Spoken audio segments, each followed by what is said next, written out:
안녕하세요. 날개TV입니다. 오늘은 네이버 카페 외성에서 외도, 이혼, 전문 상담을 맡아주고 계신 상담사님과 자리를 함께 했습니다. 안녕하세요, 상담사님. 네, 안녕하세요. 예, 상담사님. 오늘 또 방송할 주제는 무엇일까요? 네, 오늘의 주제는 상간녀가 늘어놓는 너무 뻔한 거짓말이라는 주제입니다. 상간녀들 보나마나 입만 열면 거짓말일 거는 뻔한데, 자, 어떤 거짓말을 많이 하는지 바로 말씀해 주시죠. 네.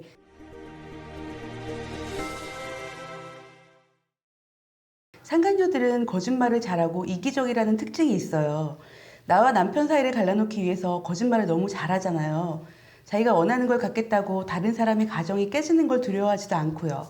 자기 욕심 때문에 많은 피해자가 생긴다고 생각하지도 않아요. 오히려 자기가 피해자라고 주장하면서 피해자 코스프레를 하는 상간녀도 많죠. 피해자 코스프레는 이제 상간녀들의 국룰이죠. 상간녀가 착한 척, 순진한 양인 척 연기하면서 내뱉는 뻔한 거짓말을 알려드리겠습니다. 거짓말이 하도 많아가지고. 자, 말씀해 주시죠. 네, 첫 번째. 유부남인 줄 몰랐다. 국룰입니다, 이거는. 유부남인 줄 몰랐다. 네, 이거 정말 너무 뻔해서 지겹죠. 20, 30대는 미혼으로 속이고 40대 이상부터는 이혼했다고 속이고 만난 경우가 있긴 해요. 이거 유책 배우자가 이런 얘기 듣나 모르겠어요. 이건 상간소송 해야 알 수 있는 거잖아요. 그렇죠. 그런데 요즘 여자들은 그렇게 바보 같지는 않거든요. 남자가 일부러 속이려고 작정을 하고 여자를 만나면 사건만장이 나오겠죠. 상간녀들은 다 알고 만나요.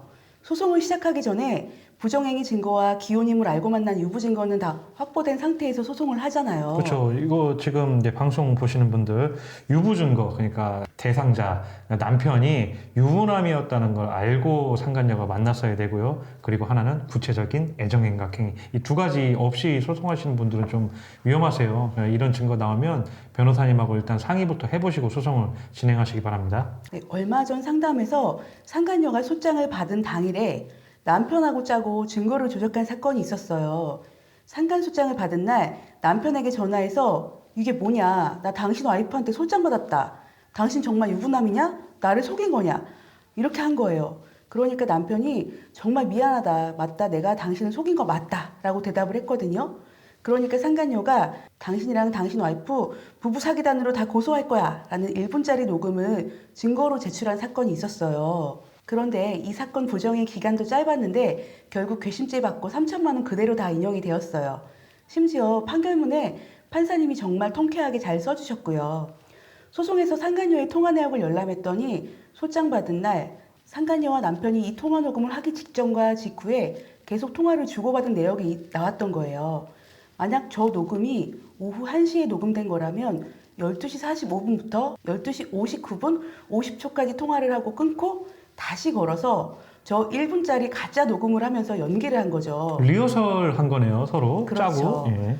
그리고 저 전화를 끊고도 남편과 몇 달간 통화한 이력과 카톡을 주고받은 기록이 다 확인이 되었어요. 정말 상간녀가 몰랐다면 소장을 받은 이후에 남편과 더 이상 카톡을 나눌 이유가 없었겠죠. 그렇죠. 이게 이래서 상간소송이 어떻게 보면 그래도 다른 소송에 비해서는 쉽지 않은가. 이거 분명히 만나서는 안 되는 사이인 거 뻔히 아는데 만나요. 그리고 또 대화를 하고. 그래서 여러분들이 승리하기가 쉽지 않은가 합니다.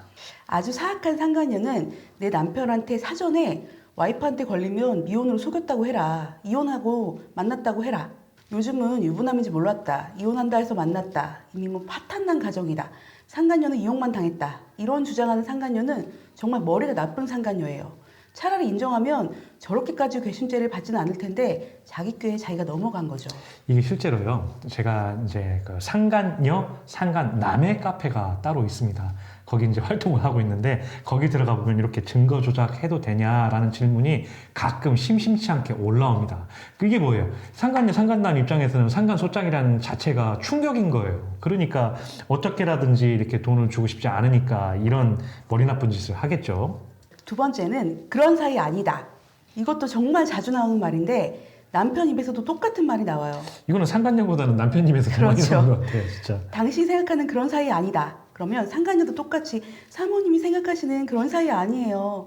그냥 출퇴근만 같이 했어요. 차만 마셨어요. 상담만 한 거예요. 우린 그냥 친구예요. 이런 뻔한 거짓말을 아직도 그렇게 해요.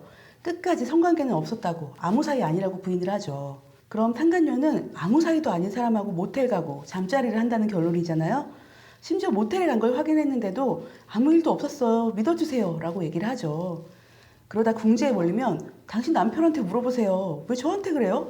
하면서 회피를 하고요. 맞아요. 이게 모텔에 들어갔는데 너무 땀이 많이 나서 그냥 씻으러 그냥 들어간 거래. 아니면 겨울에는 뭐 뻔히 쓰는 레파토리가 너무 추워서 라면 먹으러 들어갔대요. 편의점에서 먹지 왜 거길 들어가서 다음날 아침까지 있으면서 이런 뻔한 거짓말. 이거 정말 많이 봅니다. 이게 머리가 그만큼 나쁜 것 같아요. 세 번째는 아내의 경고 이후에 만나거나 연락한 적이 없다. 이거 개소리입니다. 대부분 99.999%는 연락하고 만납니다. 다급하니까. 아내분들이 기혼임을 알고 만난 유부 증거가 정말 수집이 안 되는 경우에 상간녀를 찾아가서 경고하거나 전화로 상간녀에게 경고를 하는 분들이 계시잖아요. 그러면 상간녀는 꼭 사모님이 다녀가신 이후엔 절대 만난 적이 없어요. 라고 말을 하는데 이미 다 증거는 수집되었는데도 끝까지 뻔뻔하게 발뺌을 하는 거죠. 그래서 아내분이 증거를 내밀면 그때는 뻔뻔하게 당신 남편이 전화한 거야. 당신 남편이 예고도 없이 찾아온 거야. 난 아무런 잘못이 없어. 그러니까 당신 남편 단속을 잘해라. 이런 식으로 얘기를 해요. 이렇게 책임 전가를 하는 말을 해서 아내분들을 결국 자극시키는 거죠. 경고만으로 상간녀가 다 떨어져 나가는 거 보셨어요? 그런 경우는 없어요. 경고만 갖고는 안 돼요. 옛날에는 진짜 막 까나리에 좀 붙고 머리끄댕이 잡아 끌고 그렇게 해도 잘 안 떨어지는 게 상간녀였는데 이게 가서 만나지 마라고 이렇게 말로만 경고해서 안 되고요. 항상 얘기하는 거 있죠. 금융치료. 거기다가 더 압박을 많이 가해야 됩니다. 가압류도 하고 돈 안 줘? 압류까지 해서 풍비박산을 내놔야 그래야 떨어질 똥말똥한 것 같습니다. 네, 맞습니다. 네. 네 번째는 이제 회사 관둘 거예요. 사내 불리는 경우에 상간녀가 자진해서 관두는 경우가 별로 없어요. 아내분이 회사를 못 다니게 망신을 주거나 불륜을 회사에 알려서 잘리는 경우는 있어도 자발적으로 그만두려고 하질 않아요. 사내 불륜은 내 남편도 같은 회사에 소속되어 있다는 소리잖아요. 그렇게 되면 상간녀뿐만 아니라 내 남편도 소문이 나고 다칠 수 있으니까 영악한 상간녀들은 그런 걸 잘 아는 거예요. 인수인계를 하는 기간까지만 다닌다고 핑계를 대요. 그런데 시간이 지나도 여전히 회사에 다니고 있어요.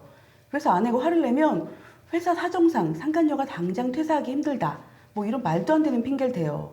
이 뭐 이런 경우도 있지만 그 남편이 대표인 회사는 더 안 그만둬요. 네. 아니 뻔뻔하게 그냥 다니면서 격리 뭐 일도 제대로 안 하는데 월급 꼬박꼬박 주고 있고 그런 경우가 참 많습니다. 맞아요. 지금 말씀하신 것처럼 심한 경우는 내담자 남편이 회사 오너고 상간녀가 직원으로 있는 총 4명이 근무하는 작은 회사였는데 외도가 발각되고 아내가 난리를 쳐서 상간녀를 내보냈어요.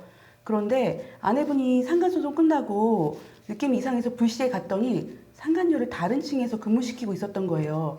아내분은 계속 모르고 있다가 결국은 회사에 불시에 갔을 때 엘리베이터에서 마주친 거죠. 그래서 확인을 해봤더니 남편이 회사 사무실 바로 위층에 상간녀만을 위한 작은 사무실을 임대해 준 경우도 있었어요. 미쳤네요 완전히. 예. 다섯 번째는 당신 남편한테 당했다. 내가 피해자다. 이게 이제 여성이기 때문에 가능한 개소리잖아요. 그렇죠. 상간녀는 피해자 코스프레를 참 잘해요. 실제로 상간녀는 피해의식이 강한 경우가 많아요. 내 남편이 먼저 꼬셨다. 처음엔 상간녀가 남편을 안 만나려고 거절했는데 남편이 계속 적극적으로 따라다닌 거다. 상간녀가 헤어지자고 했는데 내 남편이 매달린 거다. 당신 남편이 날 이용만 하고 버렸다. 이렇게 상간녀는 내 남편에게 모든 책임을 전가하는 말을 많이 해요. 이런 거 다 녹음해 갖고요. 유책 배우자한테 들려주세요. 기분 좋으라고. 예, 그런데 이 중 가장 문제가 되는 것은 내 남편에게 성폭행을 당했다고 주장하거나 성추행을 당했다고 얘기를 해서 남편을 고소하는 경우가 있어요. 이건 정말 사악한 정도가 아니라 인간의 탈을 쓰고 어떻게 그렇게까지 하는지 모르겠어요. 아내분은 남편이 사회적으로 매장당할까봐 너무 불안해하시죠. 그런데 어이가 없는 건 절대 증거가 없다고 발뺌하던 남편이 본인이 살아야 하니까 자진해서 상간녀와 불륜한 증거를 다 주는 경우도 있었어요. 끝까지 아내분을 실망시키는 거죠. 지도 살아야 되니까. 그죠? 예. 여섯 번째는 당신 남편은 무사할 줄 알아?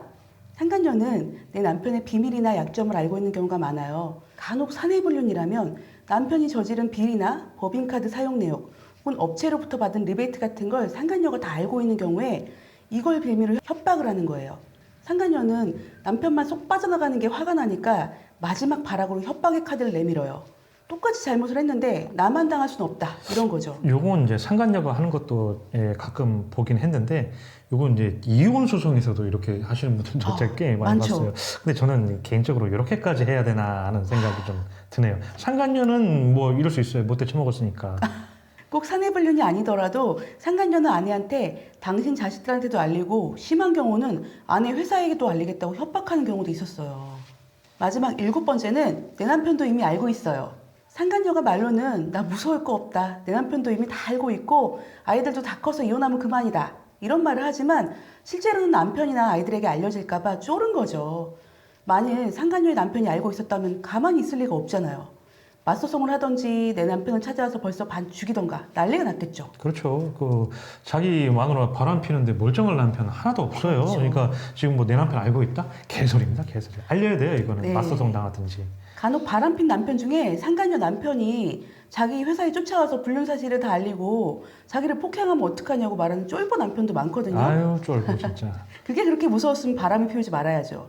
이건 아내가 상간녀 남편에게 알릴까봐 미리 수작을 부리는 거예요. 상간녀의 입에서 나오는 모든 말은 다 무시하는 게 좋아요. 괜히 말려들어서 감정적으로 대응하게 되면 불필요한 고소를 당할 수도 있거든요. 상간녀들은 일부러 아내를 도발하기도 하니까 절대 감정적으로 대응하지 마세요. 아내가 100마디 1000마디 하는 것보다 상간소송 한 방이 훨씬 더 강력하답니다. 그렇죠. 이제 항상 강조하는 금융치료. 제가 금융치료를 왜 자꾸 강조를 하냐면 여러분 입장에서 한번 생각을 해보세요. 여러분 입장에서 3천만 원이 그냥 언제든지 호주머니에서 나올 수 있는 작은 돈입니까? 아니에요. 대부분 그 돈 모으려면 100만 원씩 한 달에 적금 들면 30개월을 모아야 되는 돈이에요. 작은 돈이 아니란 말이죠. 그런 돈을 물어줘야 되는 입장이 되면 누구라도 겁먹고 벌벌 떱니다. 상간녀도 마찬가지니까 상간녀한테 이제 복수하기 위해서는 이 금융치료, 상간소송부터 하셔야 됩니다. 네, 오늘의 방송 감사합니다. 오늘 좋은 말씀 해주신 외도 이혼 전문 상담사님은 요 위에 있죠. 네이버 카페 외성에서 만나보실 수 있습니다. 오늘 정말 감사드리고요. 다음에도 더 좋은 말씀 많이 해주실 거죠? 네, 그럼요. 자, 오늘의 방송은 이것으로 마치겠습니다. 외도, 이혼 피해자 커뮤니티 네이버 카페 외성은 오로지 피해자 편입니다. 앞으로도 더 유익한 방송으로 다시 오겠습니다. 다음 시간에 또 만나요.